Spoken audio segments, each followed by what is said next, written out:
Hey guys, welcome to Football Fantasy 11. Today I'm going to talk about English Premier League match between Crystal Palace and Arsenal.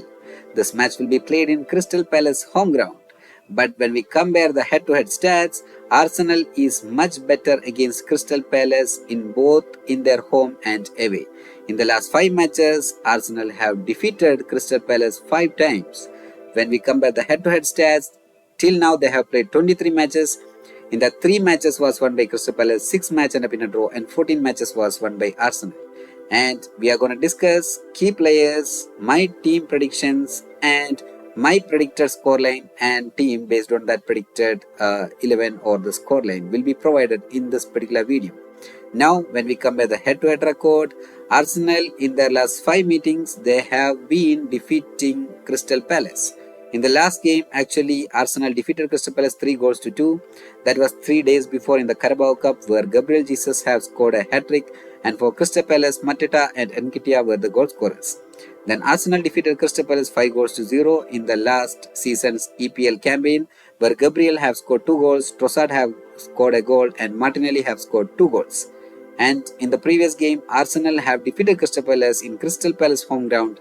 1-0 was the scoreline, where Odegaard was the goal scorer for Arsenal. Then Arsenal defeated Crystal Palace 4 goals to 1. In that, Martinelli, Saka with 2 goals, and Xhaka were the goal scorers. And for Crystal Palace, Skulp was the goal scorer. When we compare the league season, Crystal Palace is currently 15th in the table. They have won 3, drawn 7, lost 6. They are scoring at a rate of 1.06 goals per match, and they are conceding at a rate of 1.31 goals per match. That means in 16 games, Crystal Palace have scored 17 goals but conceded 21 goals. On the other hand, Arsenal is currently third in the table. They have won 8 games, drawn 6 games, lost just 2 games. And they are scoring at a rate of 1.81 goals per match, and they are conceding at a rate of 0.94 goals per match. That means in 16 games, they have scored 29 goals and conceded just 15 goals. Now we are going to check out the recent performance of both Crystal Palace and Arsenal along with their key goal contributors. For Crystal Palace, in the last 5 matches, Arsenal defeated Crystal Palace 3 goals to 2. Crystal Palace defeated Brighton 3 goals to 1. Crystal Palace and Manchester City end up in a 2-2 draw. Then Crystal Palace defeated Ipswich 1 goals to 0. Then Crystal Palace and Newcastle end up in a 1-1 draw. The goal scorers for Crystal Palace are Mateta with 4 goals, Sarr with 3 goals, Munas, Goi and Chalabua each with 2 goals. When it comes to assists, Sarr with 2 assists, Ize with 2 assists, Mitchell and Hughes each with 2 assists. For Arsenal in their last 5 matches, Arsenal have defeated Crystal Palace 3 goals to 2. Arsenal and Everton end up in a 0-0 draw. Arsenal defeated Monaco 3 goals to 0. Fulham and Arsenal end up in a 1-1 draw. Then Arsenal defeated Manchester United 2 goals to 0. Their key goal scorers are Havertz with 5 goals, Saka with 5 goals, Trossard, Gabriel and Martinelli each with 3 goals. When it comes to assists, Saka with 10 assists, Martinelli, Odegaard, Rees and Havertz each with 2 assists. Now we are going to check out the players from both Crystal Palace and Arsenal which you have to include in your squad. Crystal Palace plays with a 3-4-2-1 kind of a formation. So in this, Mateta is a must pick for Crystal Palace as he is the top scorer for Crystal Palace.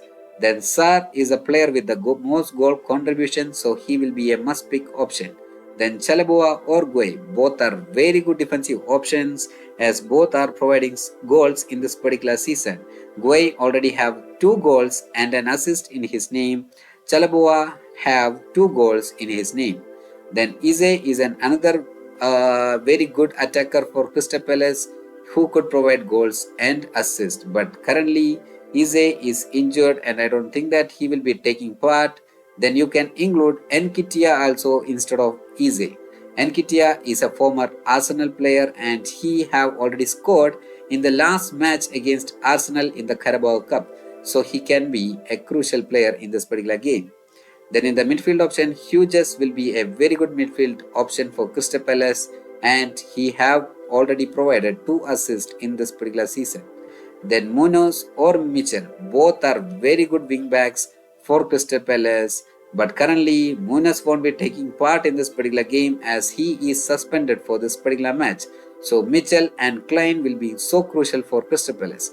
Klein have already provided an assist for Crystal Palace against Arsenal in the last match. So both of them will be crucial for the Crystal Palace. Now, when we consider Arsenal are playing in a 4-3-3 kind of a formation. In that, Saka is the most valuable player for Arsenal as he have already been contributed for 5 goals and 10 assists in this particular season. Then Odegaard, who is back after injury and he is in a very good run of form. After the injury concern, he have a goal and 2 assists in his name. Then Partey is a very good midfield options for Arsenal. He can provide defensive point as well as for the offensive point. He have 2 goals and 1 assist in his name. Then Gabriel or Saliba, both are the center backs of Arsenal but very good defenders as both can provide you with goals.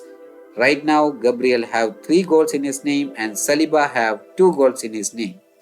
Then Martinelli or Trossard, both are very good wing backs, very good attackers for Arsenal.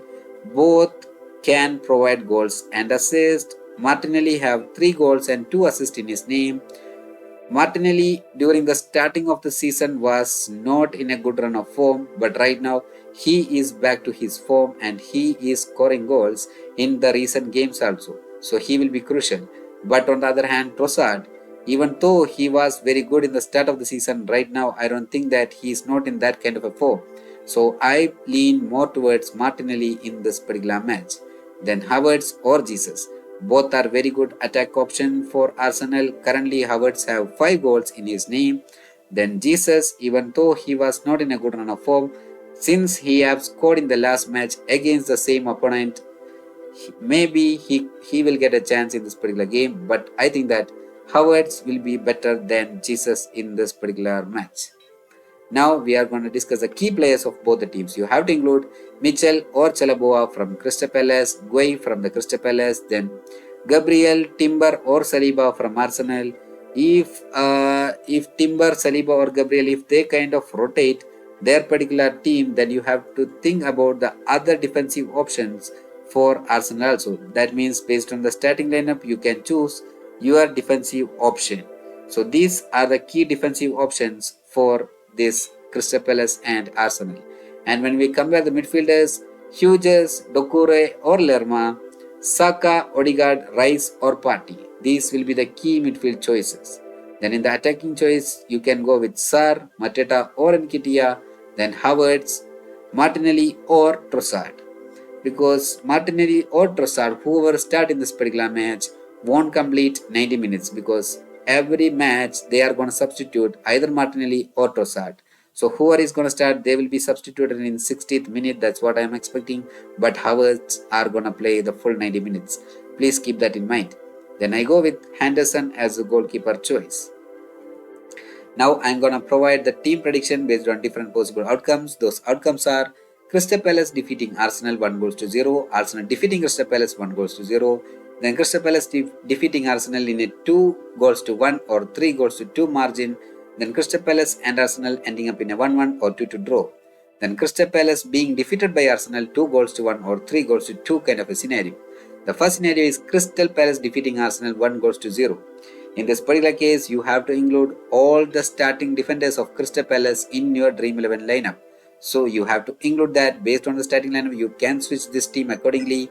This video is prepared before the starting lineup is out, so that's why I go with Mitchell, Gueye, Chalobah, Klein or Lacroix from Crystal Palace, and I go with Gabriel from the Arsenal as the other defensive choice. Then I go with Odegaard, Partey and Saka, all these 3 from the Arsenal side. Then my attackers will be Mateta and Sarr. I go with Mateta as the captain and Sarr as the vice captain. I am expecting that 1 goal will be from Mateta and assist will be by Sarr. If you think that Sarr won't be giving the assist, then you can go with Mitchell as well. Mitchell could be another very good vice captain choice instead of Sarr. Then Chalobah is another captain or vice captain choice, but that will be a risky move, which if you would like to take, you can go with that. Both Gueye and Chalobah can be a risky captain pick in this particular scenario. Then my next scenario is Arsenal defeating Crystal Palace 1-0. In that particular case, I go with all the starting defenders of Arsenal in my Dream 11 lineup. I go with Calafori, Saliba, Guy or Mitchell will be for Crystal Palace, then Gabriel and Timber from Arsenal. So I go with 4 defenders of Arsenal, Calafori, Saliba, Gabriel and Timber. Then I go with Guy or Mitchell from Crystal Palace. Then my midfield choice will be Odegaard or Partey from Arsenal, then Saka from Arsenal, Hughes from Crystal Palace. Then my attacking choice will be Martinelli, Trossard or Havertz. I will choose only a single player from these three. If I have in my starting lineup, if there is Martinelli and Havertz, then I go with Martinelli and I will keep him as a captain, and I go with Saka as the vice captain choice. If you think that Havertz will be the goal scorer, you can include Havertz as the captain and you can go with Saka as the vice captain. Then you can skip Martinelli also in your squad. Then the other attacking option for this particular scenario will be Sarr. I go with Sarr and along with another attacker of Arsenal in this particular scenario. Now we discuss the next scenario where Crystal Palace defeating Arsenal 2-1 or 3-2 kind of margin. Here, since Crystal Palace is going to score more goals, I would like to include 2 attackers of Crystal Palace. It will be Mateta or Nketiah along with Sarr. Then I go with 1 attacker of Arsenal, which will be either Havertz, Martinelli or Trossard. I lean more towards Martinelli. If my first preference will be for Martinelli, then will be for Havertz, then only I go for Trossard. Midfield choice will be Hughes, Partey, Odegaard and Saka. All these 4 choices. In that 3 will be Arsenal side and 1 will be from Crystal Palace side. Then I go with Timber or Calafori from Arsenal, Gabriel from Arsenal. Then I go with Mitchell or Guy from Crystal Palace. So I go with only 3 defenders, 4 midfielders and 3 attackers in this particular scenario. Then my next scenario is Arsenal defeating Crystal Palace 2-1 or 3-2. Here also I keep the similar kind of a team as I discussed earlier. The defensive choice will be the same. The midfield choice will be the same. The only difference that I'm going to make is I prefer 2 attackers from Arsenal in this particular scenario. I go with Martinelli or Trossard along with Havertz, and I go with Sarr or Mateta from Crystal Palace. I lean more towards Mateta, but even Sarr will be a better choice. Then I go with Saka as the captain, even Martinelli as the vice captain, or Trossard as the vice captain, or Havertz as the vice captain choice as well. If you want to take risks, you can keep going with Sarr as the vice captain choice or Mateta as the vice captain choice. But I will prefer Sarr as the vice captain choice more. But this is the next team where Arsenal defeating Crystal Palace, which will be similar to the Crystal Palace defeating Arsenal. The only switch that I make will be attacking side. Then the final scenario where Crystal Palace and Arsenal ending up in a 1-1 or 2-2 draw. This team will be similar to my previous 2 teams where I am going to make 3 attackers, and those 3 will be Martinelli or Trossard along with Havertz, then Sarr or Mateta. In the midfield I go with Saka, Odegaard, Partey and Hughes. And in the defense I go with Timber or Calafori, Gabriel, Mitchell or Guy. So all these 3 teams are almost similar, and my midfield choices are also almost similar. Defensive choices are also almost similar. The only switch that I am going to make will be in the attacking session, where I go with Havertz from Arsenal as a must-pick option, and I switch between Martinelli and Trossard along with Sarr or Mateta. This is what I am going to make. So all this team will be almost similar. The only thing you will be switching will be the attacking choice, and you can switch between the captain and the vice captain choice as well. So I hope that you got all the information that you need based on the key players playing for both Crystal Palace and Arsenal, and the team that you have to put based on different possible scenarios. Now I'm going to predict my personal opinion on how this match will be and my team based on that particular opinion. You can provide your own predictions in the comments down below. It will be so much fun to hear your comments. But my predictions for this particular game will be Crystal Palace being defeated by Arsenal 2-1. And for Arsenal, Martinelli and Saka will be the goal scorers, and the assist will be from Saka and Havertz. Then Mateta will be the goal scorer for Crystal Palace. So this is what I am expecting, and my team will be Timber or Calafori based on the starting lineup. That's why I have added 2. Then Gabriel will be the other defensive option from Arsenal. Then Mitchell will be the defensive option for Crystal Palace. Then in the midfield I go with Hughes, Partey, Odegaard and Saka. Saka will be my captain. Then I go with Martinelli, Mateta, and Havertz in the attacking choice, and I go with Martinelli as the vice captain choice as well. So this will be my prediction for this particular game. If you have any other prediction, you can give that in the comments down below. We will see how this match goes. If you think that you got all the information that you want, then please like this particular video, and if you want similar kind of a content, please subscribe to my channel. Thank you so much for watching.